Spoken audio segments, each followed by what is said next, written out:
Welcome everyone to our session, Getting Hotter.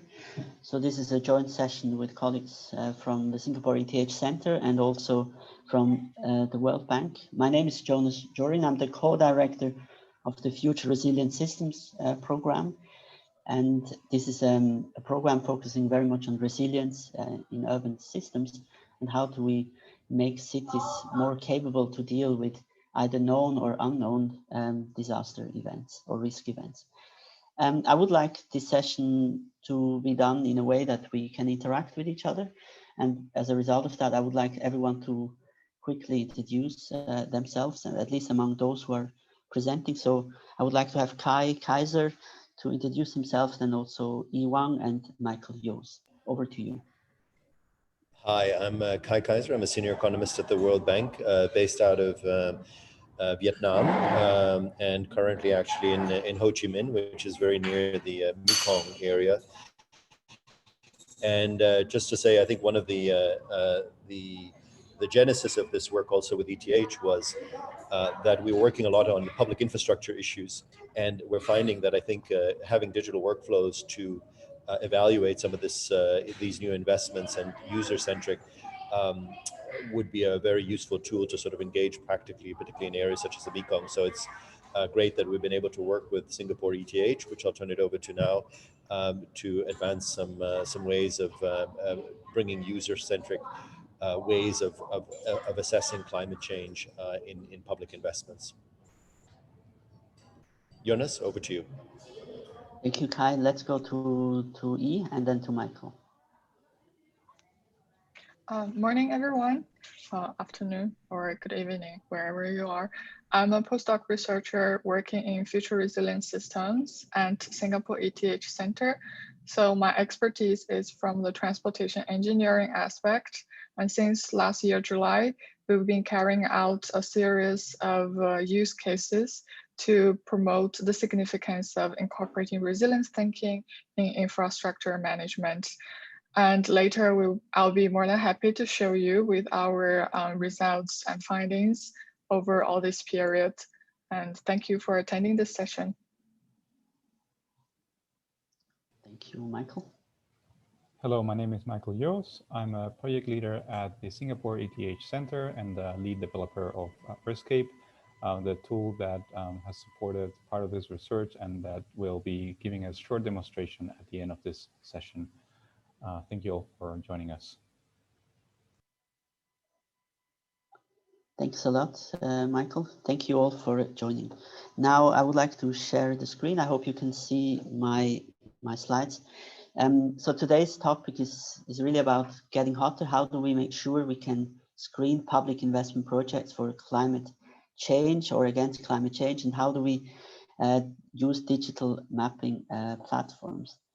Now, for the session that we have thought about today, is we would like to give you an introduction into the resilience in critical infrastructure systems and the introduction of Earthscape. We want to connect the resilience idea to the need to screen public investment projects and how to make those projects more resilient and how they can contribute to urban resilience. So we will do this by showing you two case studies that we have been working in Vietnam. One is in the Mekong area and one in Ho Chi Minh City. And then we will also introduce to you some metrics that can be used in order to analyze transportation networks and how to make sure we can access key facilities such as hospitals or police stations during disruptions. And then we have a Q&A. So we hope that we can engage you and we can also get questions from you on how to use Earthscape, but also how to think about building resilience in urban areas and what are different tools or approaches or maybe metrics that could be applied in order to understand such urban systems. Now, I would like to highlight briefly, I hope you can see the video, but climate change obviously is a big topic and we have it every day. Is something happening, and we can see over the last decades how the planet is warming, especially along the polar regions, especially in the Arctic area.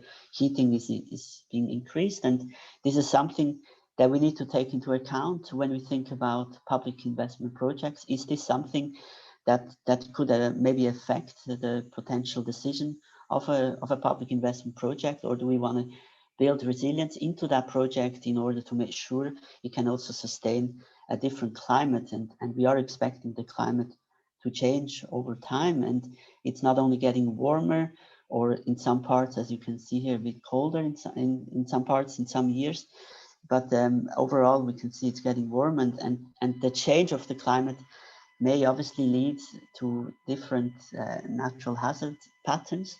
This is something that is being researched. We believe there will be more wildfires, there will be more droughts, and there might be even a bit more storm activity.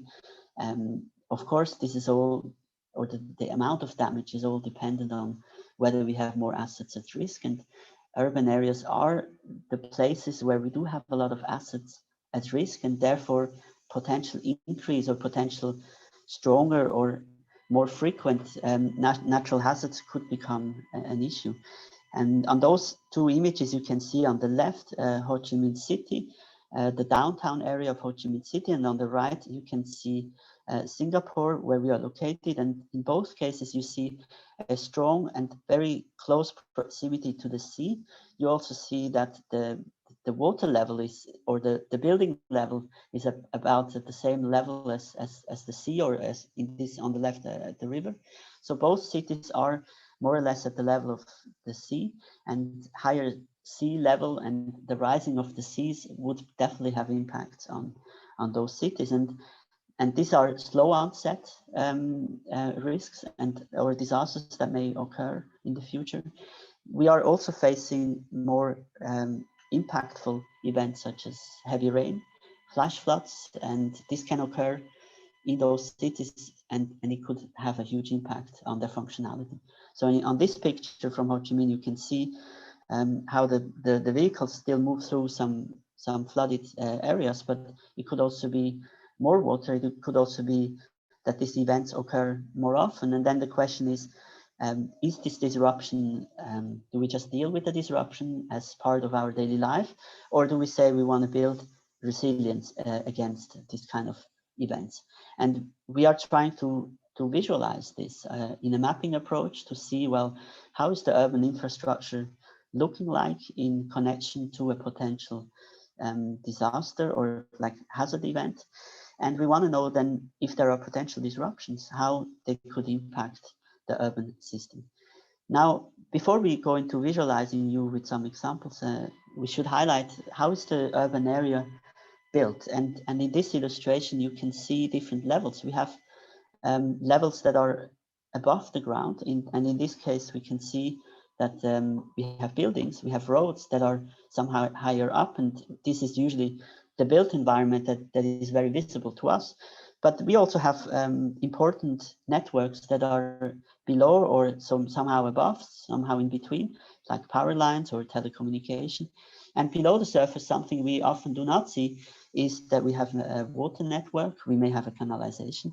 And interestingly, if there is a potential impact, then there could be cascading effects. And the reason is because there are interdependencies. So basically, they are physically, geographically, they are overlaid. And as a result of that, and also because of the nature of their functionality, they are dependent on each other. So for example, a water network will need perhaps a pump, and it could be that a pump requires electricity or some other source of energy, and therefore having electricity also has an impact on whether the water network can function. And these connections, these dependencies become very critical if we, for example, have a blackout, and then maybe some part of the power grid is disrupted, but maybe then also the signal lights or maybe some parts of the buildings do not have electricity for a certain period.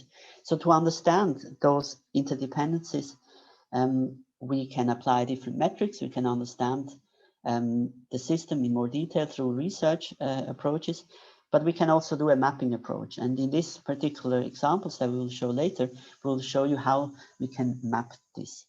Essentially, the goal of this exercise is to understand the critical spots that need to have more resilience. And then in a subsequent step after identifying those spots, we want to develop strategies on how to build resilience. Now I want to hand over quickly to Kai, because the perspective of public investment projects is a stronghold of the World Bank. So over to you, Kai. Thanks very much. So I just wanted to, we've been speaking a lot about the digital transformation points. Of course, any decision in terms of changing the design or the form of an investment project ultimately rely on people and processes. So the technical platforms or the new data that's coming in can only be a decision support tool. So what we've tried to do is really to try to understand, in the context of Vietnam, who are actually the people who would care at the stage of an investment project for changing the design of the project, given additional information that they would have about climate change. So a key issue, of course, in engaging people is either giving them new information that they didn't have, or presenting that information in ways that was previously not available to them. So I think what we've tried to do is set our work here in this sort of people, process, and platforms approach. And that having been said, is to ask the question, in looking at public infrastructure investments, both upstream and how they're implemented, who actually cares and acts on climate change in public investment management? In most cases, public investment management, infrastructure, and others is determined by short-term needs of infrastructure gaps and others. So the question is, who are actually the people that would care that the longer-term impacts of climate change, at least from an adaptation point of view, would impact the design? The second thing that we did in the case of Vietnam, in addition to sort of bringing this question to the table, is legally and in practice, the de jure and the de facto, what is actually the environment of changing projects in the face of climate change?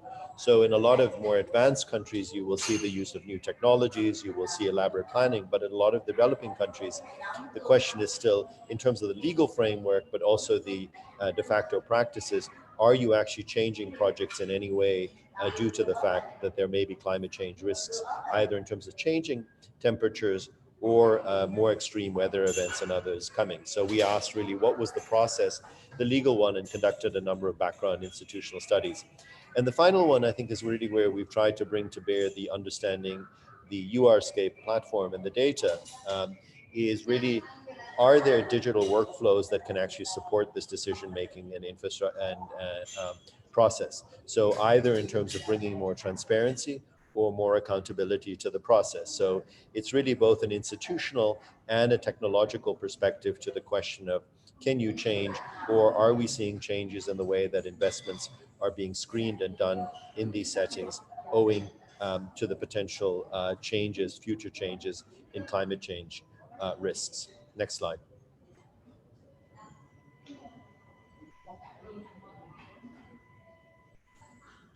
So in terms of thinking about public investment, and I come at the issue, of course, not initially not from the climate change side, but really from the public investment side, is why do we worry about public infrastructure projects and physical projects in a particular strong way? Well, first of all, certainly in a setting like Vietnam, but also a number of other developing country settings, these investment projects have long-term implications.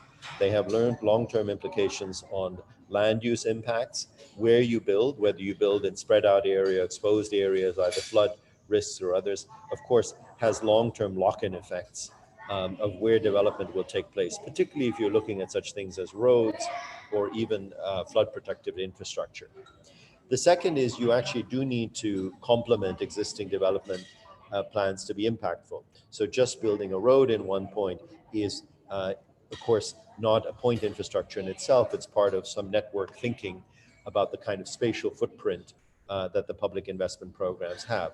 So we've tried to think, particularly the leveraging the power of the geospatial approach that the team will show you, of visualizing this far stronger.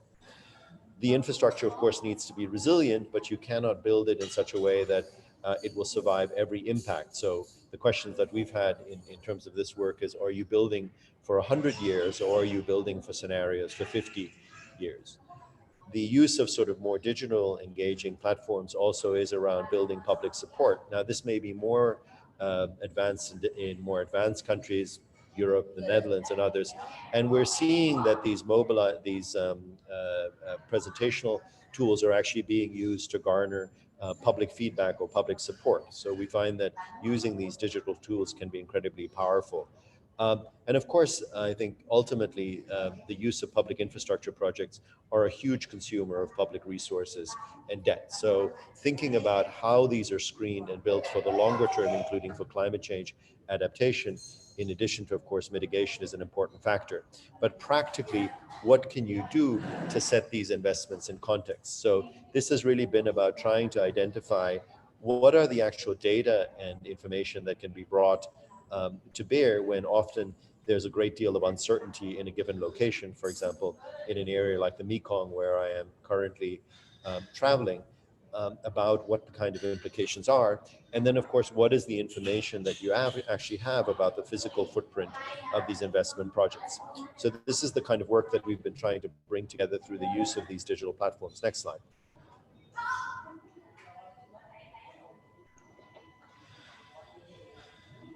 So I'll now turn over back to the ETH team that's going to walk you in. So I've given you a sense of the why would we care about the climate change context of particular projects, but increasingly now we also have to think about the what and the how. So we think that there's a reason that we should care about this, but what can we actually do in terms of some of these new tools to be able to monitor that? So with that, I'll turn it to the ETH team to talk a bit about the kind of spatial granularity or the new types of information that are emerging to capture some of these climate change contexts.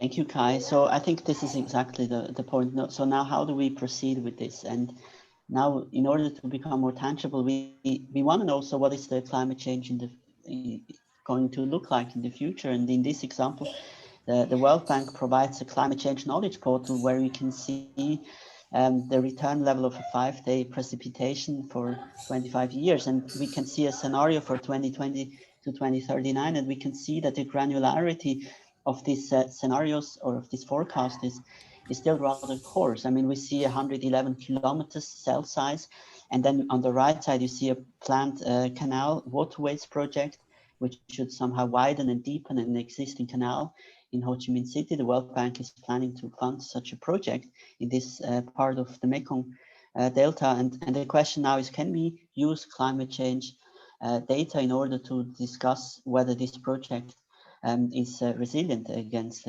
climate change related impacts? And this remains a challenge at this stage. The models that are available to us are still a bit coarse. So do we have other approaches to do? And there are other ways to do it. But before that, I want to highlight and explain a bit more about the tool, because we are thinking about fundamentally how do we make it accessible for local governments, for regional governments, also national governments, to really screen a project. And for this, we need to have a tool which is digital, which is engaging, which allows people to participate, is user-centric, in order to move on from the traditional paper-based planning to a more digital planning. So on the left, you see the traditional approach to have multiple maps. And still today, if you go to different parts of the institutions in Vietnam, you will see a lot of maps everywhere. And this information is very valuable, but it has to be brought into a platform which can allow for different applications of overlaying information, of comparing information. And this is what we plan to do with Earthscape. So Earthscape is a visual and interactive planning support platform. It is open source. You can see the link below. It is, as I said, user-centric. Layman people can actually apply it. They can put in different data layers, population density, for example, road networks, flood hazard maps, and so on. So there is a lot of opportunities to bring it in. It is allowing for real-time analytics. We can use different tools to show and compare different layers that we have in it. It is scale independent and also GIS based. So this tool was developed by my colleagues in the Future Cities Laboratory, which is part of the Singapore ETH Center. Now, I would like to move on to my colleague, to E, to explain a bit more on how we can bring in digital data. Thank you, Jonas. So yeah, now we're talking about data. Nowadays, we know the growth of digital information is phenomenal, and data volume is getting bigger exponentially, driven by lots of factors, such as the growing number of data generating devices, our smartphones, and the prevalence of Internet of Things and cloud computing, and of course, other technological advancements such as computational photography. And hopefully such a wealth of data held by either commercial providers as well as public sectors will be more easily available for managing risks. So since last year, July, our team have been carrying out a series of research collaborations with the World Bank Group and the Ho Chi Minh City. And we know that Vietnam might not be the most ideal country with most abundant digital layers, which is also the major motivation to provide them with supporting measures, including capacity development and digital skills training.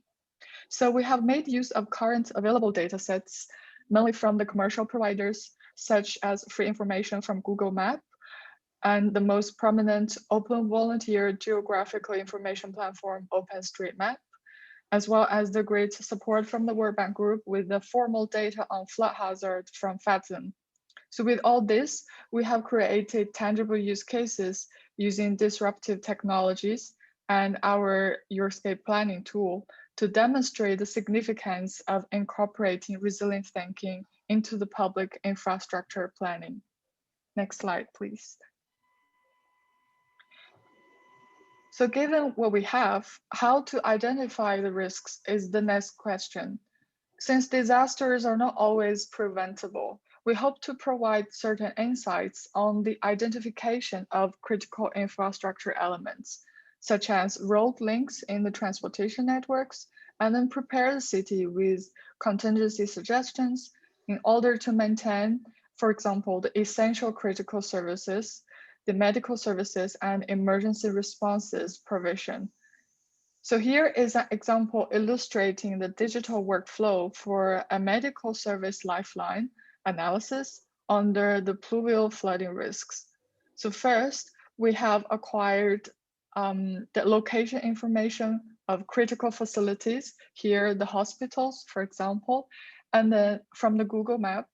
Meanwhile, we have the vector data sets on road network from OpenStreetMap, including geographical data, their layout, their topology, as well as the road hierarchical data information, like road orientation and their length, their width, and their classification of road types, for us to perform available routing and then obtain the service areas of each critical facilities given different transportation modes. So with the flood hazard map from FATSM, we can further identify the places and buildings that might be adversely affected by this flood hazard, especially the severe impact on the road links where certain passages will become no longer accessible. And this will lead to a reconfiguration of the whole traffic assignment in the road network. So finally, we will be able to carry out a critical component analysis using certain metrics, such as centrality metrics from the network science field, to identify the critical links and rows in both normal and disrupted scenarios from a network level perspective, providing insights on which infrastructure components should be further enhanced or strengthened. Next slide, please. So all of this can be assisted and visualized using our Eurscape planning platform by asking ourselves the risk triplet questions: what can happen? How likely is that? And what are the consequences? Eurscape provides us a highly interactive environment where you can easily integrate various relevant geospatial data layers, such as the project data, hazard maps, as well as the infrastructure data layer, for example, the road network layer here, to carry out an either ad hoc or even holistic analysis. Next slide, please. So last but not least, a big shout out to the increasing availability of geospatial data. Here are some amazing advances from Google AI in the flood forecasting research. So on the left-hand side, we see the high resolution results from the digital elevation models by correlating and aligning the AI processed satellite images from Google Maps. We can see that the results is roughly 1 meter resolution, which can be used to run the hydraulic models. And also on the right-hand side, for predictive inundation model, they are also looking at using machine learning to replace some of the physics-based algorithms, extending the data-driven discretization to two-dimensional hydraulic models, so it can support even larger grids and cover even more people. Though this work is still in the basic research stage and not yet operational, we should agree that it is an important first step, and it will be very useful for all the researchers looking at risks in the future. So I'll hand over to you, Jonas, for joining the remarks. Thank you. Thank you. So I think we come to the last two slides before we go into the live demo of how we apply it. I think the way forward on what are the opportunities and the way forward, I think URscape, to summarize, is a platform which allows laymen to play with infrastructure and contextual layers. It augments the use of digital information, widens the scope of users. And the URscape also has a structure which allows for a qualitative system of systems perspective. This is the new way of how we want to look at urban systems. We want to look at how these different urban systems or networks interact with each other and how they are dependent to each other. And the ability of URscape to engage laymen also helps to break a bit the silo mentality which we have in governments, because different colleagues from different departments or different units within a municipal or regional authority can actually start to look at the same screen and discuss together, for example, how do we tackle COVID-19 related to which areas are at risk. So you may have people from a health department joining colleagues more from a planning department or from a construction department to look at how do we tackle this potential risk. And therefore, URscape can help to raise awareness about risk patterns that can take place either at the urban scale or outside peri-urban or even in the rural area. It can be applied in any area, or it is suitable for any part of the world actually. And then it can help us to build resilience. Now, what you could see when we talk about the way forward, you saw that we first spoke about climate change and the scenarios that are a bit coarse yet. We then moved on to a more traditional way of how we model flood hazards in this particular case. And we basically do this because we need to work with available data. So things are being developed in the future, but we can already now somehow work with relevant data. We know which areas might be more low-lying. We know which areas are potentially less protected against potential flood events. We know, for example, in the case where we are doing research in Ho Chi Minh City, that the city is very much vulnerable to a storm surge. And because it's so low-lying, it is basically at the sea level.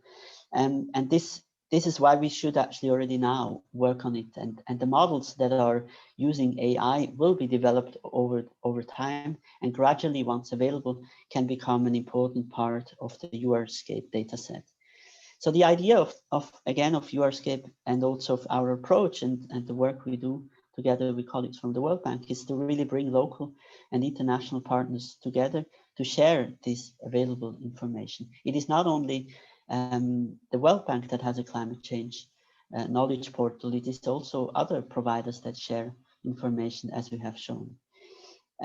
So finally, I think it is important to build on networks, have lessons learned from other use cases. And this is what we try to advocate for in the case of where we have Vietnam working with different locations. We try that they gradually share data. And again, with our approach to have a shared understanding of potential risk patterns, but also develop a shared understanding on how to build resilience. Now, I think I want to go to the last slide and maybe also have Kai to step in at this point. I think we formulate a bit of key steps that we want to do regarding public infrastructure investment projects. So we usually need to understand a bit what are the problems related to it. We need to map the project geospatially, but then we need to think, well, what kind of contextual layers could be of interest in order to evaluate the vulnerability of the project against climate-related risks or impacts, and then visualize them, identify areas at risk, and then enhance the capabilities to evaluate project from a risk and resilience perspective. Maybe Kai, do you want to follow up on this? Yeah, just to say, I think what we've tried to do under this approach is almost create a checklist for a digital workflow for a dialogue that actually allows you to structure a discussion about climate change. So it's really bringing together three areas or three types of groups.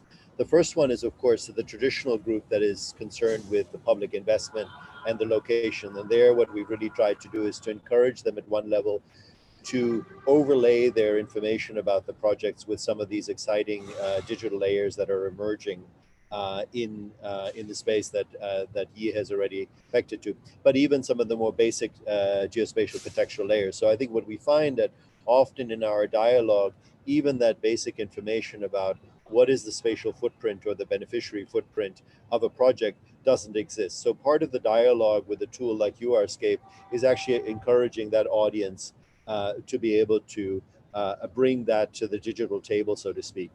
The second audience I think that we've been trying to engage is the sometimes very scientific audience that is providing an increasing level of layers on contextual layers of climate change risk.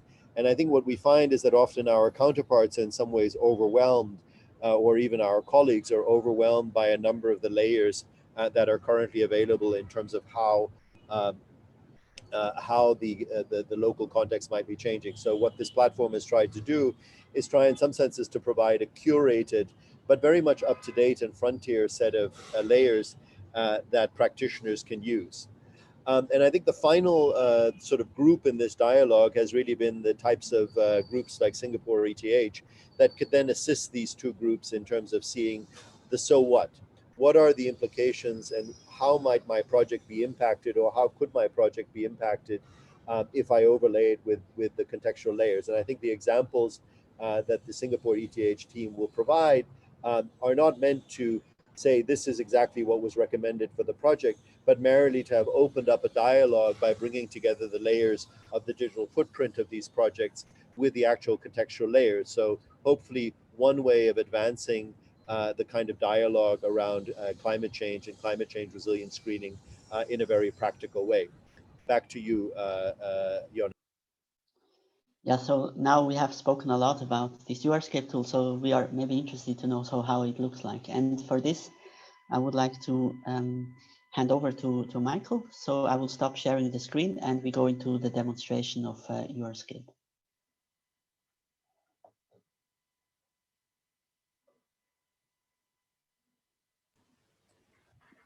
Hello, everyone. I'll give you a quick introduction on how to on URscape and how it works. Thank you, Jonas, for the presentation and introduction for URscape.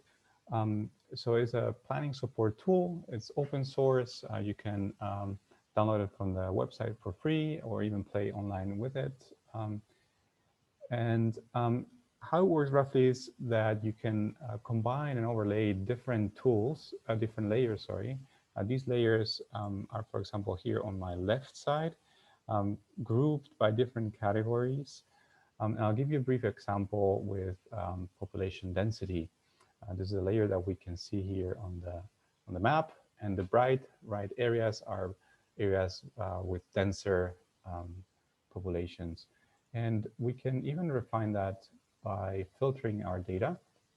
and saying, well, I'm only interested in the very dense parts of the world, and I'm filtering out the lower densities. So you can see how easy it is just to inspect and filter data. It doesn't require any GIS knowledge. For that matter, it tells you what's your range between 141 people per square kilometer to 9,000. You can even inspect the details of your data. So the extent of it, the resolution, what are the units, from which year it is, where does it come from, who worked on it, etc. Now, if we combine that with another layer, say rice production around the world, and do the same exercise, let's look at the most productive areas around the world. You can see some overlaps in yellow, right? But this could be made more available, more easy to understand with the help of some of the tools that we have at the bottom. And one of them is the contours. And this will give you the intersection of those two conditions. So areas that are both highly productive in terms of rice, but also very densely populated. And this can be interactively modified. As you move these sliders, the contours will update. You can use that with any number of layers to further refine your analysis. We also have other types of layers, like for example, land cover, which categorizes the type of land. In this case, let's remove, for example, the water bodies, or if we're only interested in, for example, cropland, we could highlight that. And then from that cropland, let's have a look at what is only rice. So you can see there are different modalities on how to combine this data. Now, of course, I'm only showing you data from a global scale, but Earthscape doesn't really care about the scale. It goes from world all the way down to street level. And so let's go down to a narrower or closer look, and let's have a look at the Southern Waterways project, which looks at the southernmost region of Vietnam. And I'll hand it over to E to narrate the findings. Thank you, Michael. So yes, the Southern Waterways is one of the projects we looked at. So the object of this project, this corridor project, is to improve the efficiency and safety of two key inland waterways in the southern Vietnam. And it's believed that this project shall improve the available access routes to Ho Chi Minh City's deep sea ports and also in the Mekong Delta of Vietnam. So it is not hard at all to quickly illustrate some key beneficiaries of this public infrastructure project by exploring the data layers related to such as human assets. So if we turn on the population density layer and to restrict showing the relatively highly dense populated areas, we can see that these are probably the potential travel demand generations along the South Waterways. And also, we can use a good indicator of the urbanization, which is the night light layer data. So this layer of data, we can see also we restrict it to more higher values. So we can see that regions that are relatively more mature developed, implying potential attractions of shipping and trade businesses in these areas adjacent to these waterways. So move on to the topic of risk. If we want to visualize and analyze this public infrastructure investment project from a climate change perspective, the first step was to determine whether we have suitable climate change predictions existing. So, what they can show against this project, or what are the exposures are like. And in Vietnam, we focus probably more on the floods and droughts, which are the more permanent hazards to the local government concerns. So from the World Bank Climate Change Knowledge Portal, we have access to many available climate change scenarios until the year 2100. So including such as precipitation and temperature and etc. So here we imported the 25-year return period precipitation data with two different representative concentration pathways. So these pathways describe different climate change features depending on the volume of greenhouse gases emitted in the years to come. For example, the 4.5 describes an intermediate scenario where emissions peak around 2040 and then decline, while the RCP 8.5 is taken as the basis for worst case climate change scenarios, where that emissions continue to rise throughout the 21st century. So as we can see that the resolution is quite coarse. So here the one diameter pixel is approximately 111 kilometers. So even given the large scale of this public investment project, the Southern Waterway, this resolution is still too coarse to screen it from a climate change perspective, like looking at different emission scenarios. So due to this current lack of the flood preparedness and reduction measures against climate changes, might be very hard to be carried out finally and developed at the moment.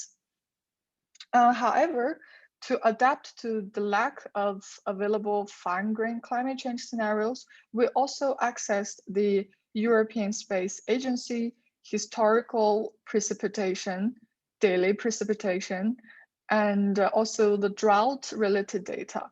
So if we look at the precipitation data layer, the resolution seems a bit better, which is approximately 5 kilometers. And also the drought-related data, the resolution is also better compared to the climate change, but still I think it's around 28 kilometers. So we can tell that the resolution is much more increased to almost a sub 10 kilometer diameter, provides us, I would say, a certain operational level of granularity.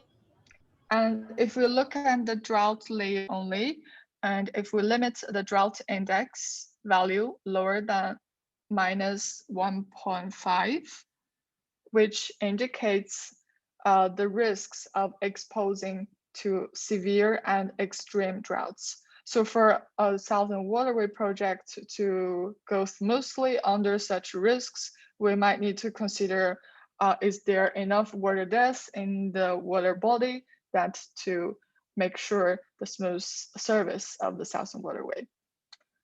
So now while we can see that in general, the climate change related data are quite coarse to give a very suitable indication about climate risk exposure or disruption analysis. We do have the flood hazard maps from Fathom 2. So this flood hazard map from Fathom 2, it predicts both fluvial and pluvial flooding, considering both with and without flood defense, as well as giving us various return periods, for example, 20 years, 50 years, and even 100 years. And the resolution is really fun. It's at 90 meters. So let's turn on the undefended 50-year fluvial flood map at the resolution of 90 meters. And then by adjusting the water depth to, let's say, higher than half a meter, which causes severe inaccessibility of roads and probably indicating the risks of overflow of the river body. So we can see the floodplains of certain areas, which are the Sông Ao near the Canton. They are prone to the inundation due to the river's excessive discharge. So even this fluvial flood model does not take into account the climate change scenarios. It does indicate that the Mekong Delta is sensitive to flooding.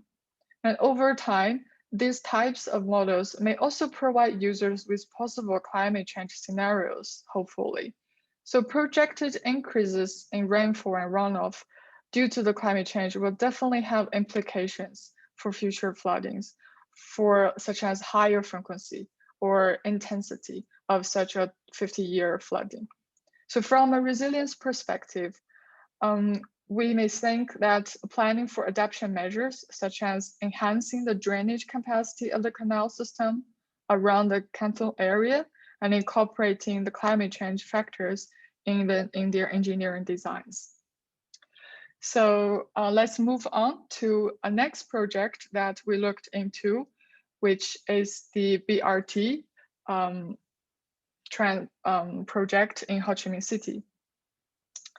So a BRT, the bus rapid transit, is developed to accommodate the rising demand for travel demand and also to elevate the public transport pressure in the city. So you can see that this BRT corridor is proposed between An Lang and in the southwest and to reach Rakchik in the northwest, following two major roads and with a length of 23 kilometers and 32 stations. And also we have acquired the road map from OpenStreetMaps, where we can do certain routing and traffic assignment simulation on. So as you can see, the roadmap is underlined, the BRT project one highlighted in purple here. So before showing the risk aspect analysis, I will show you how easy Earthscape can assist certain transportation planning aspects. So when we plan a transit route, we would like to know how many people are boarding and alighting at certain stages. And this is traditionally done by surveys and certain proposed bus stations. And in Earthscape, we could give a quick preview of how this probably would look like. So when we look at these certain stations, we can use the reachability tool to analyze a service area of each station. For example, how large is the area, is the zonal analysis that we would like to look at for people assessing these stations. So if we choose the travel time to 10 minutes by walking at each station, and then we could have the service areas of each station, say how many people can board these stations within walking distance. So it's very simple, and we can have all the service areas of all the stations. Very easy. And then when it comes to how many people are boarding or alighting, the population density layer could come to play. So if we also turn on the population density layer and try to adjust to show only the highly populated areas. So we keep the service areas of the stations as they are shown now, and then we turn on the population layer. Population, thank you. And then we restrict it to relatively higher parts. And then there is another super handy tool in Earthscape, which is to take the contours of the intersection of these two layers. And we can immediately see which are the stations in these intersections. And this implies probably high alighting and boarding traffic demand from these stations because owing to the residents nearby. And this is quite consistent with the transport planning report we've received of this BRT project. Okay, so now let's move on to look at the risks. So to visualize and analyze this project from climate change, the first step is also to determine whether we have climate change related scenarios. And as we just saw, the precipitation layer and such are just too coarse for this project as well. So we still adopted to using the flood hazard maps from FATN 2 to provide an alternative approach to first assess the plant BRT corridor against current flood risk. And then we could have more insights on the future scenarios. So now let's turn on the flooding maps of, let's say, a 20-year return period, pluvial, which means the flood is caused mainly by the heavy rainfall. So if we restrict the inundation depths on this flooding map to higher than 0.3 meters, which is almost the water depth that's causing problem to vehicular traffics. And such disruption will cause certain roads or areas no longer accessible to traffic, to pedestrians. And then we could highlight the intersection of these flooded, inundated areas together with the previous service areas of the stations.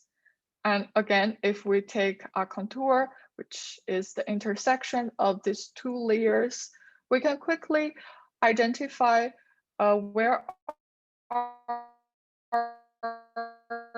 the stations. And as we can see, if we zoom in around I think is bus station number 2, and also number 22 and 23 in the river circles, as you can indicate. So these stations are quickly identified as where their service would probably be disrupted because the surrounding areas are inundated and people would have difficulty accessing these stations. And also, if this disruption happens on the road, which means the bus will be no longer to access that road, which is their original planned route. And this would causing service disruption of the whole BRT route. And this would require like truncating or even changing the routes. So we can also to provide what are the alternatives could be looking like to avoid such disrupted areas. So based on based on certain resilience metrics such as edge between centrality from the field of work network theory, we identified an alternative operational routes. And we can turn it on here, that could avoid this severely disrupted area and forming another complete route of the BRT. Yes, can you please turn on the alternative route one? So as we can see, this alternative route would omit station 22 and 3 and will heading north, taking another bridge across the Mekong River and then reach the final 2 stations. So this would provide us some insights on the preparedness of certain risks. Like we always need to make good use of the redundancy in the road network. And also this will definitely require some pre-contingency planning of this public service. So I would say this would be a very good example to illustrate how to incorporate resilient thinking into infrastructure and also public transit service. So these are the 2 more on the risk exposure analysis of the use cases we dug in. So now let's move on to some use cases that involves more analysis from a network perspective. So now let's look at the analysis of providing emergency services under the flooding risks in the Ho Chi Minh City. So as I previously mentioned, we looked at essential services, including medical services and emergency response services. because urban transportation systems, they ensure a healthy performance of city to fulfill the requirements on functionality. So it's a key interest from the point of view of transport system users and also the planners at all levels, and also the public and private sectors. So as we say, we can't avoid the disasters, but we can try to minimize the impact brought by these hazards. And we hope to maintain, to reduce the social economic loss under such hazards. So first, let's look at the hospital scenario. And here we have the layer of the hospital, the critical facilities where they are. And here on shown, each green dot represents a hospital in Ho Chi Minh City. And also we can specify a certain one and do some critical analysis around it. So we carried out service areas, let's say 30 minutes travel distance from the hospital, which is a good service area indicator. And then we calculated the important roles to support this medical service accessibility. So here, by turning on the criticalness value layer and restrict it to highly critical, we can see that there are several rows highlighted in your escape. The color might be, okay, thank you. So these rows represents a more important role in assisting people to reach the hospitals in their service area. So these are what we can say the lifelines in a normal scenario while looking at all the medical services in the area. And then we would like to focus on maybe one of them, which we picked the District 4 hospital. Now we zoom in. As you can see, this hospital is located very close to the river and also very close to the main high roads. And so for this hospital, first, let's look at how large the service area could look like. So if we click the hospital and then let's select, let's say by travel, we set it to 10 minutes driving, which is regarded as a really critical time frame for saving life. And then we can see how far its service area could reach. And if we focusing on analysis on this area, we can identify which roads are more important to support the traffic to reach this hospital. And then what if flood happens? Would this change? So this is also another question we're always interested in looking at. So now we can leave the normal scenarios aside, but later we will show a good comparison with it. Now let's look at the flood layer if we turn it on. The pluvial flooding maps with a return period of 20 years, which is a pretty frequent event could happen to the city. And also when we turn on the flood layer, let's restrict the water depth again to see the inaccessible areas, which with the water depth larger than 0.3 meters.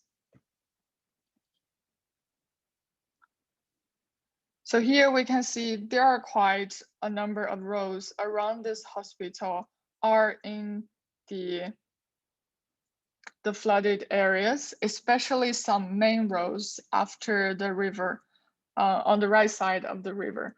And we wonder how would these changes, these disruptions on the road networks would impact the lifelines in such a disruptive scenario.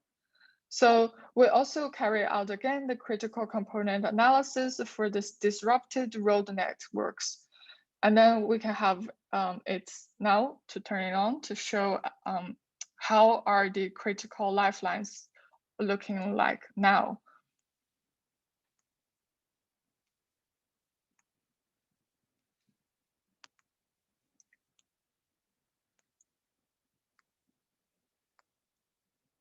Michael, could you turn on the, oh, thank you. So now, again, we restrict this criticality importance to relatively high value. And let's see how the lifelines look like now after the disruption. Maybe a little bit higher for, okay, this is good. So now if we look at again, we can clearly see that the route used to cross the river over the bridge that closest to the hospital is no longer highlighted. Because we can see due to the flood impact, the major road is no longer accessible. As you may recall, this happens to the BRT project as well. So the lifeline changed significantly, that there is a new emerging route reaching to the north, and then reach the other, the right, where it embarks on the other side of the river. So yeah, now we can compare these two lifelines before and after disruption to give you a better illustration. So we can clearly see that there are some roads, especially yes, the one on the north, only highlighted as pink, while it's no longer, which was not an important route before the flood happens.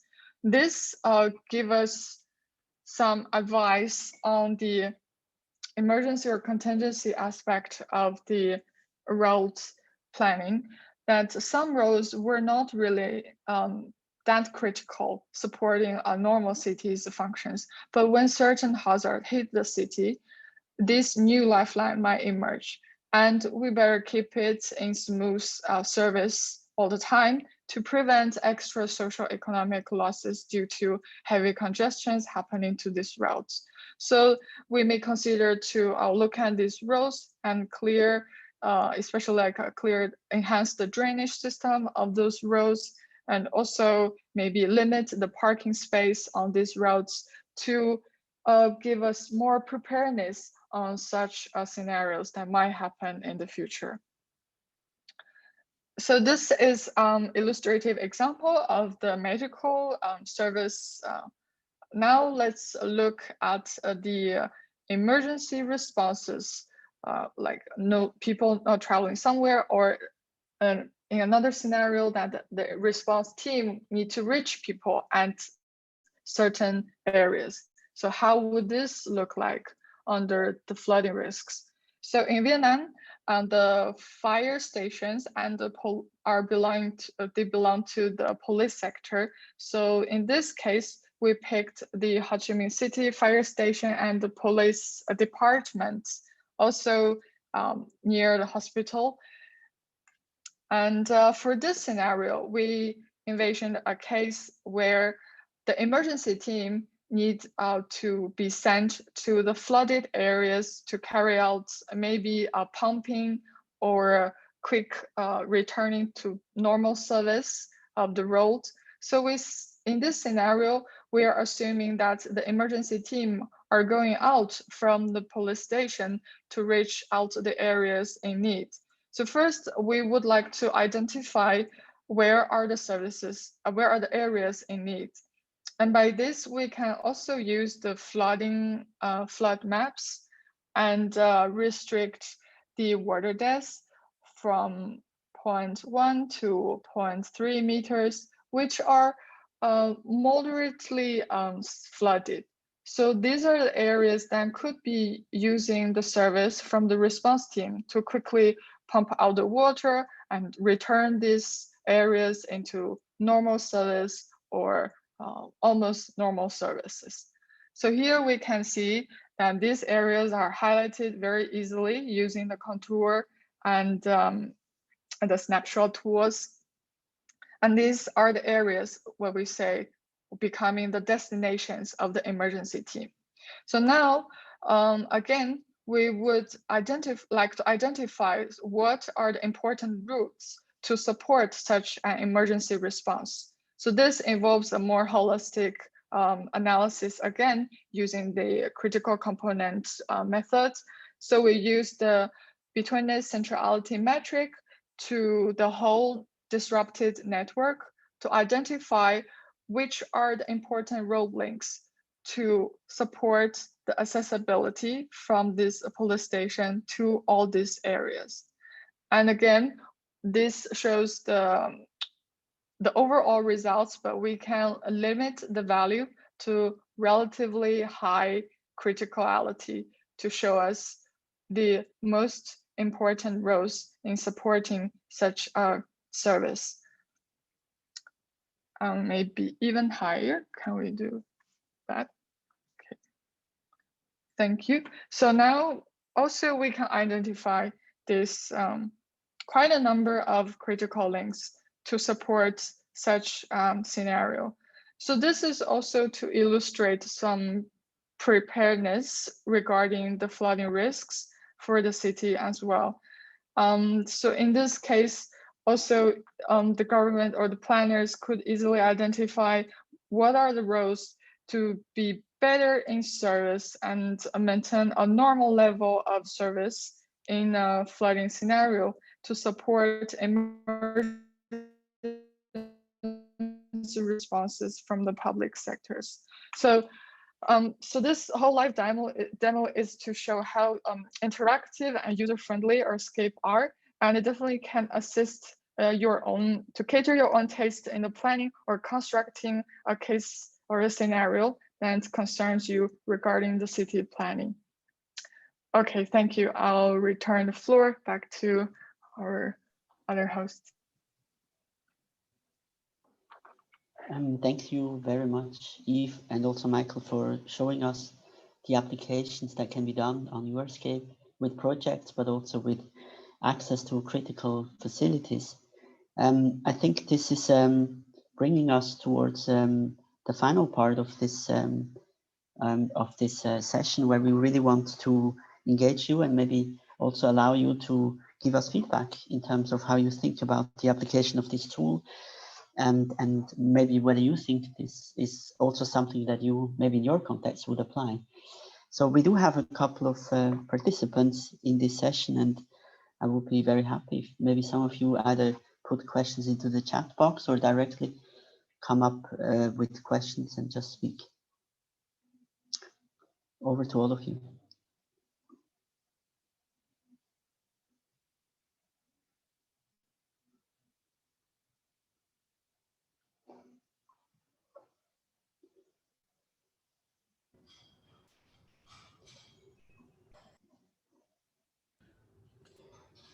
Jonas, maybe I can throw out a question on while people are coming back in.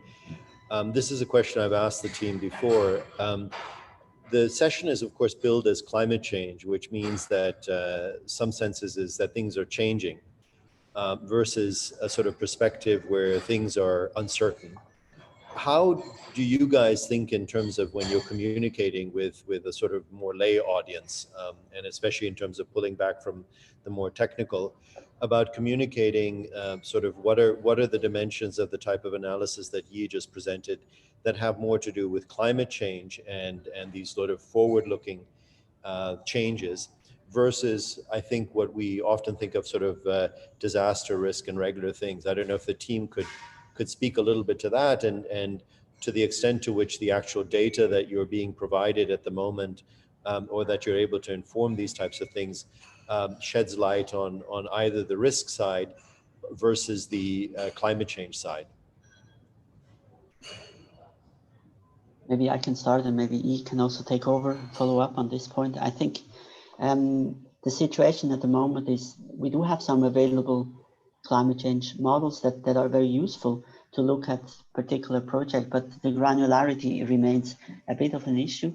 But what does not change is at least from a science perspective, the potential hazard patterns. I mean, we know certain areas that are vulnerable against flood risk, or we also know potential areas that are vulnerable against drought, and we in general expect that those areas may possibly have more or more intense hazards to occur in the future because of climate change. So using available models that are maybe not calibrated to specific climate scenario forecasts, we can still take a good picture of a potential area that might be at risk. But of course, if we get better models in the future, and also there is a lot of research going on to plan on this, to bring them down to a lower scale, then it would definitely help us to rethink about potential projects like the southern waterways. And would it be then better to maybe consider Canteur as an area where it's heavy flooding forecasted in the future, and therefore maybe the canal is not wide enoughly planned? So this is something that would then definitely have beneficial impacts in terms of screening that public investment project. So I think this is a bit the future where it's going, and maybe Eve, you want to add on this point? Sure, thank you. Yeah, I think this is never one team's work, and also, as we showed earlier, the great advances from the efforts of like Google AI to speed up the model computation capability, and also to work on even finer resolutions as the input of lots of hazard model. I think these are great advances that would definitely lead to more resource for information and inputs for the risk management. And also, even apart from this more the engineering aspect modeling advances, we have now the very phenomenal increase of crowdsourced data, like from the people that can report like hazards from their real time, their experience. And this would also form a great input into the current hazard models. But back to the climate change, I would say, yes, a climate change scenarios, the pathways would look at the greenhouse emissions, whether it's more or less, whether it's optimistic or the worst scenario. But we need to take into consideration that the cities are changing all the time as well. The morphologies, the topologies would also be a part of this climate change inputs. So I think it's never easy to tell what exactly the future would look like, but I would say we are having all the efforts from a lot more fields to contributing to this field. And due to the current lack of certain data inputs, it's generate a realistic high resolution scenario for the whole possible climate scenarios regarding flooding, temperature, and such. But I would say if we look at a specific hazard, as Jonas just mentioned, we could linkage between the current hazard patterns related to the future ones. And I think we are on the right path. And I would say this is definitely a necessary start or analysis as a part of looking into the future climate risks. So I hope this would help with the future development of climate change related risks. Thank you.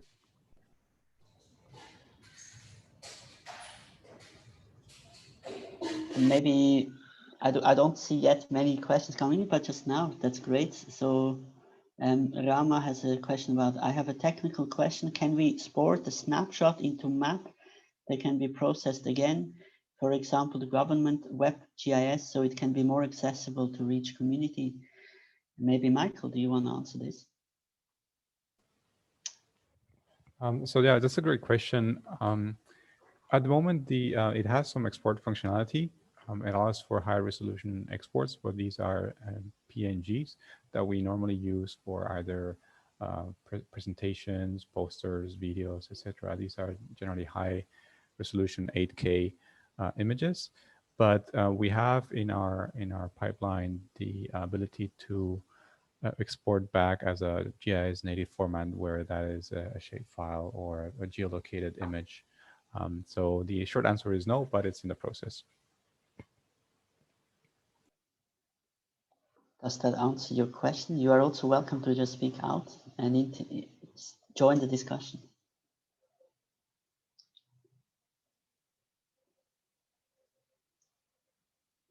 Maybe let me ask another question, maybe back to Kai. I mean, there is more and more public investment projects that are in need for a very comprehensive screening from a cost benefit analysis, but also now more and more from a climate change perspective. When we are looking at very small projects like the BRT, and also we consider that urban areas are changing constantly and new assets are being created, is the World Bank primarily interested in the level of access of this project in terms of how much people can benefit from them? Where would you actually like to see the future of these projects being screened? Should it be that we actually make a total change? Should we build more resilience into the planning of those projects? Should we change potential routes? Or maybe where would you like then to see the screening to have an impact on the project layout?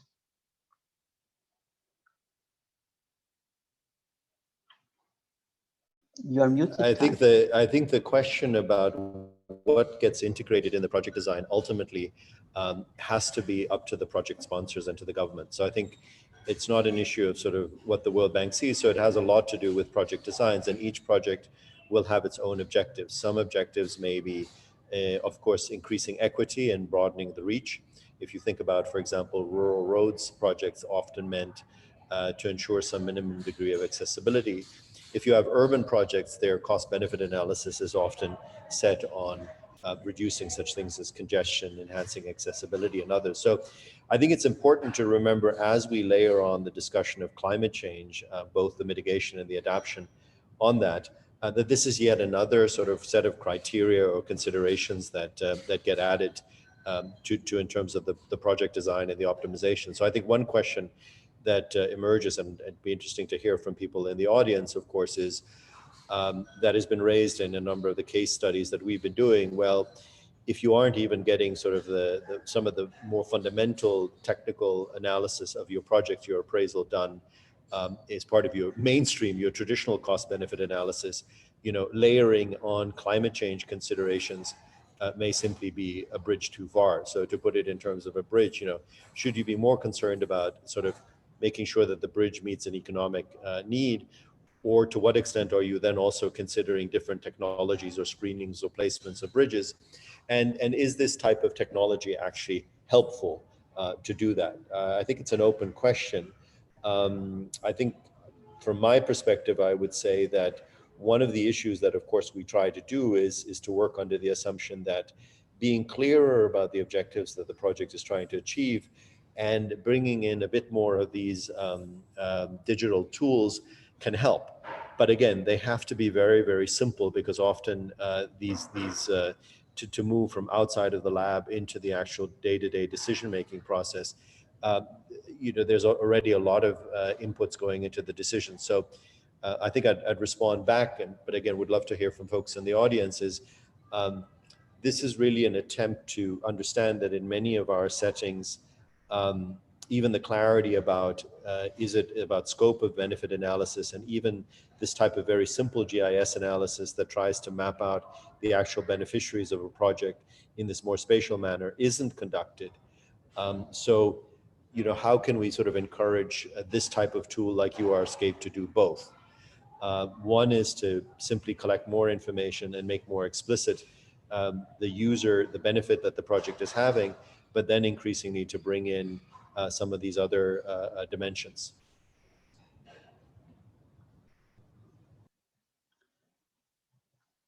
So I try again to shout out to the participants. If you just want to join the discussion, you are welcome to just jump in and maybe follow up on this.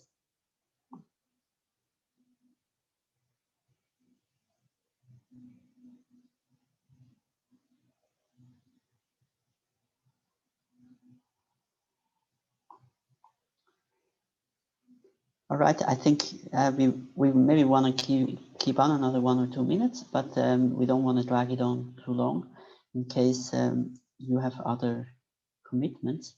I think maybe as a final question, maybe again from my side back to the World Bank or to Kai.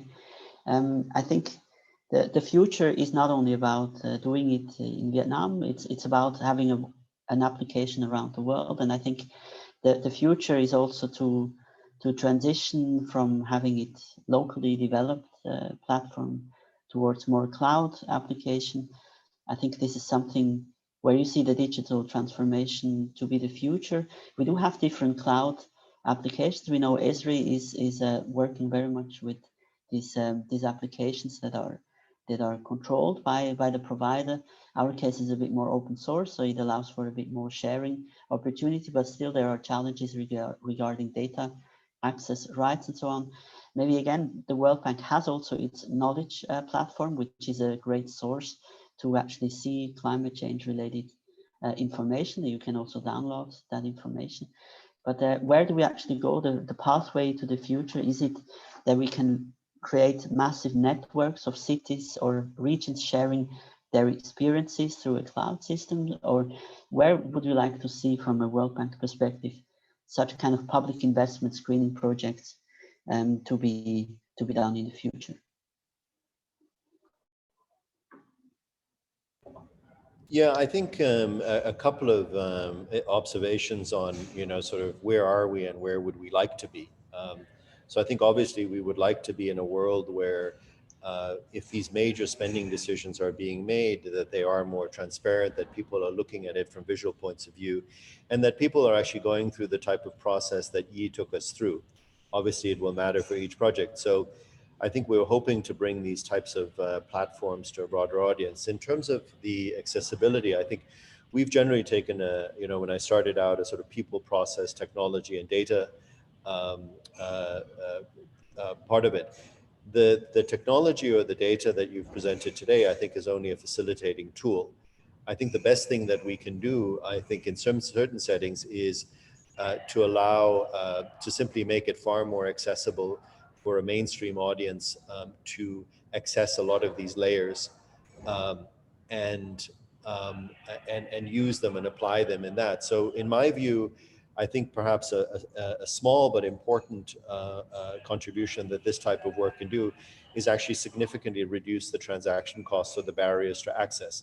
I understand that there is a rich group of GIS specialists and others that are using sophisticated tools, but I think what we're hoping is that providing a set of tools where the barrier to access is actually very, very low, and that folks who are not necessarily trained in GIS can begin assessing the type of power and viability of this type of approach. I think that is one entry point that we're hoping. So I would argue that in addition to, of course, highlighting the importance of the approach, I think radical simplification or reducing the transaction costs by which folks can access starting layers as a global resource, say a curated set for their area, plus reducing the costs of actually diving into the tool and exploring it. I would say that that's one area, one important area for URscape and communicating this. I think a second approach would, of course, be the sort of communicating the so what, which is, well, if you've gone through this analysis, has it actually changed the way that we've designed or that the counterpart has designed or structured a project? So I think we need a lot more examples and accumulation of those types of very practical experience. So to sort of end, and I see that Hugh has asked another question, Jonas, maybe you could pick that one up. I would hope that 6 months from now or 12 months from now, it's not us speaking about the use of URscape and these types of applications. It's actually a number of officials from not just Vietnam, but across the world that has actually seen this tool and this type of data as being useful in how they've reviewed a physical project. Thank you, Kai. This I agree with this very much. So I think you is asking, how do you use these visualization tools to quantify risk and for the allocation of funds, given the uncertainties? Well, there are a lot of components in that question. I think, first of all, we we do not yet quantify risks based on what we see. I mean, we do a qualitative overlay of different layers, and then we can see which areas are potentially more at risk related to a specific hazard, and we know maybe which population or which part of the potential project is maybe more disrupted than others. So we can do that, and then we can obviously do separate to this, we can do an analysis to quantify the potential loss of maybe supply that you can provide in related to a project. Let's say a BRT station is disrupted because there is flooding. So you may know that people may not be able to use the service at the full capacity, and that creates costs. But then when it comes to the allocation of funds, I'm not sure if you refer to the projects in terms of whether they get the actual amount for what they are designed for. I think at this stage we are not yet going into a detailed recommendation for these particular examples that we made, but in the future maybe it can be considered. But I want Kai maybe to answer that, how much the project results or the visualization of these different layers should then have a direct implication on the project design. Kai, do you want to pick that up?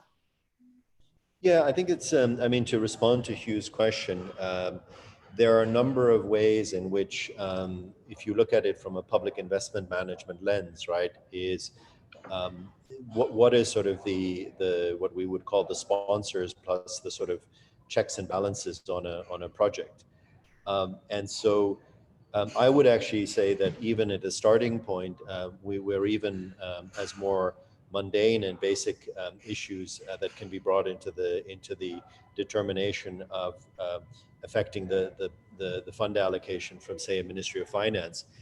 I think we're actually arguing that in certain cases, if your belief is that the lack of information or the lack of attention to these types of criteria is leading to projects that are either at higher risk or not efficient or others, then that has a cost. And I think then the question would be, rather than allocating the fund in itself, we are even at some more basic entry points, like what we like to call sort of more map, more money. If a project sponsor is actually able to demonstrate that they have actually conducted the very basic mapping and this type of visualization by making the due diligence of collecting the data and informing the data, then that's either a prerequisite for their project being considered in the budget, or potentially could be more beneficial if they can show in their project that they're paying attention to these types of issues. So I don't think there's a sort of hard quantification issues, but what we certainly hope is that as part of introducing these technologies and reducing the barriers by which they can be used and bringing more data, that project sponsors who are pushing these investment projects, certainly when they're reviewed by ministries of finance and ministries of planning, that they are either, that visualization and mapping increasingly becomes either a prerequisite or is actually rewarded as part of the process. So I think it's a wider question of more information potentially leading to better information. But obviously it's far more complicated than simply saying, you value these approaches and you allocate funds on a mechanistic basis on that basis.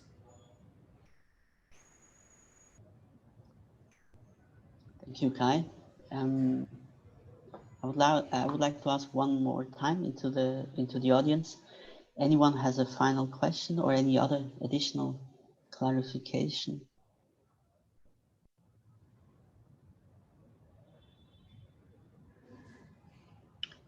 Then maybe I suggest we have a final round. Maybe starting with Michael E, and then Kai, and then myself. I will end. But maybe you can just give maybe a final word on this session, Michael.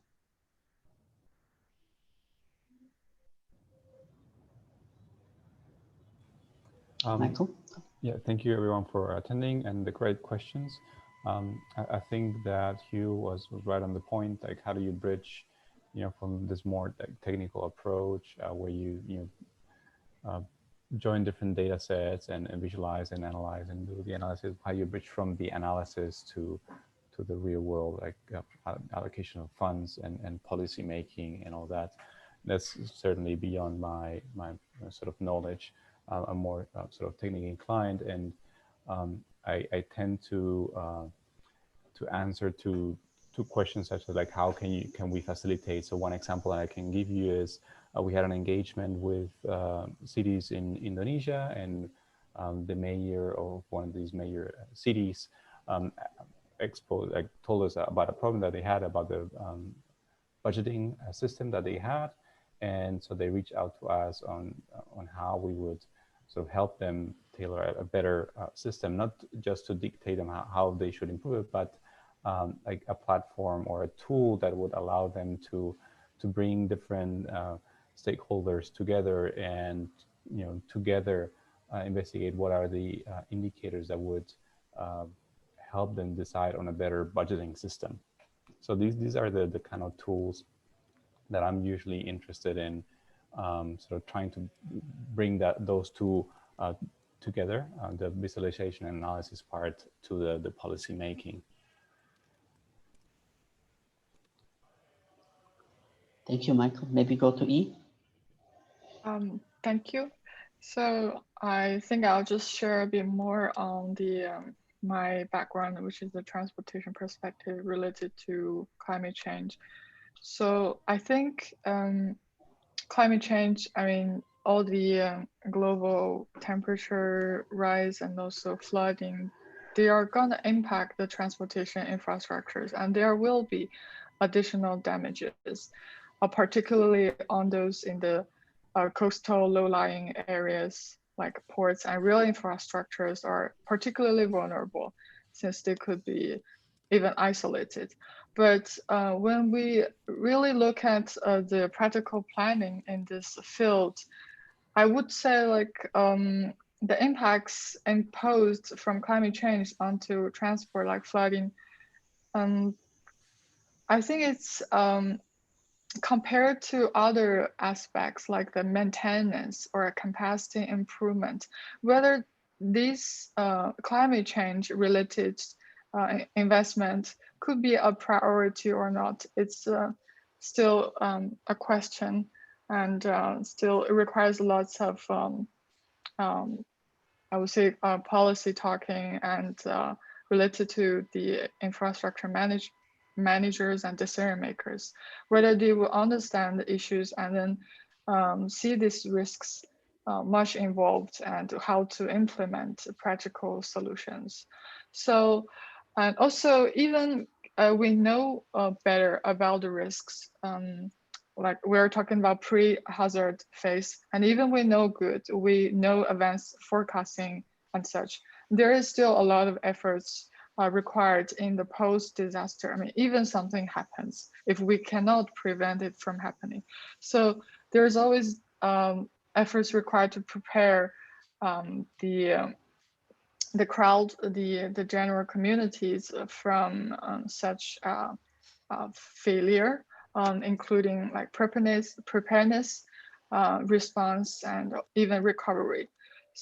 So I would say new infrastructure in the future, these should be built considering all these expectations, ranging from minor ones like weather conditions, and then throughout its lifespan, which could be exposed to a more severe hazards. And I would also say that given the diversified nature between different regions all over the world, adaptation is it will be really localized. So it does not only require the best practices, but also the information sharing and effective cooperation with local authorities. So as well as definitely the availability for all the managers, the planners to apply these best practices in a more local perspective. And yeah, I would say that I believe that the understanding and implications of climate change and all the risks involved, they are progressively increasing in the research community as well as in the practices. So I would I would say we should minimize the misunderstanding and avert the low social awareness on these critical issues towards a higher and attainable goal. Thank you. Thank you, Yi, and then to Kai. Let me just quickly come in on the question of sort of application, motivation and application. I think for me in this area, there are really two kind of dimensions that are either a cause for hope or, or despair. I think the first one really is, you know, the practices of appraising projects in many of our settings are sort of below what we would hope them to be, given especially the amount of resources that are dedicated to projects. So of course, I spend a lot of time, we work a lot of time on institutional and technical strengthening of upstream public investment management.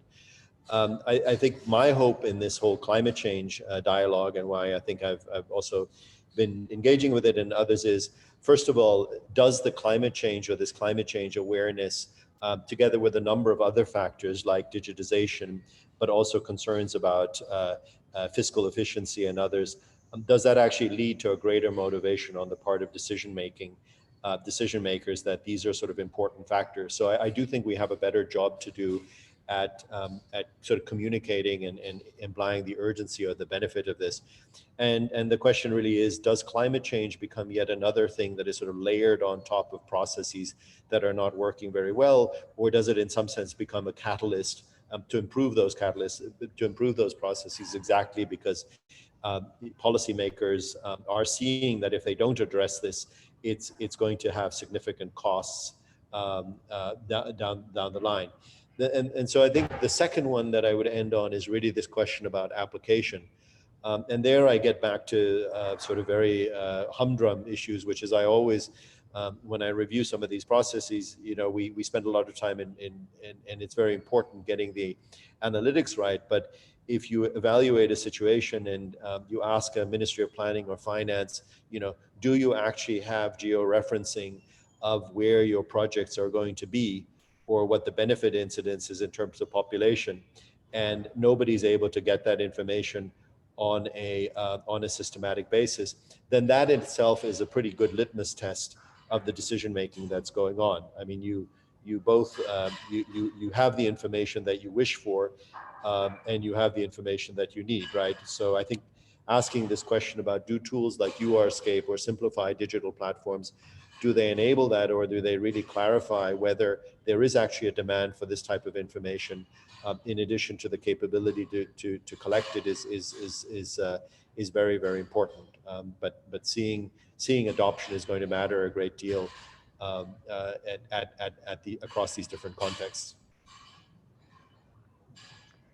I think this is a very good point or very good points actually that you made, and I would like to end this session with my final perspective. I think we are looking very much at climate change at the moment, but currently we are facing COVID-19, and this is something that we did not have expected a few months ago, and it has come all of a sudden, and especially in this system where cities are growing or regions are growing by population, also by economic activities. It is crucial to understand those processes that are taking place between human nature, but also between the economies and the different infrastructure systems. And regardless of the type of hazard, it could be climate change related hazards that may occur more often or more frequent, but it can also be a completely unexpected hazard like COVID-19. It can be a blackout, it can be any other potential spillage of something poisonous. I don't know. It can be many different hazards. And what we want to achieve with URscape is to make sure these different departments, these different involved decision makers and stakeholders have the maximum available information in order to proactively plan for this, and then also maybe during a crisis be able to know what would be perhaps alternative routes or alternative solutions in order to keep people safe. And then gradually we want to also support recovery processes, and those steps are very much in line with the disaster management cycle, where we really go through a process of trying to prepare and manage it, and then gradually recover, and then again mitigate and prepare for future events. So this is repeating itself, and URscape can be a tool that can help decision makers, especially urban planners, to take particular risks into account. I would like to end this and hope that all of you enjoyed this session. I would like to thank my colleagues for contributing, and I would like to thank very much the audience for asking questions and also contributing to this session. There's a final question. Are these tools really accessible for less developed countries where there is less available data? Yes, they are available. And I think maybe the challenge that you mentioned is, what do you do if you don't have data? This is exactly the challenge that maybe developing countries do face. But we do have data that is available from the international, like open source data. We showed before OpenStreetMap. This is available around the world. So this also Google information, or Google can help to crowdsource information and put it into a geospatial data format. And then also other flood hazard models are available worldwide. So there are data that may not be originating from a particular developing countries, but can be actually used for a particular location. I don't know if my colleagues want to follow up on this.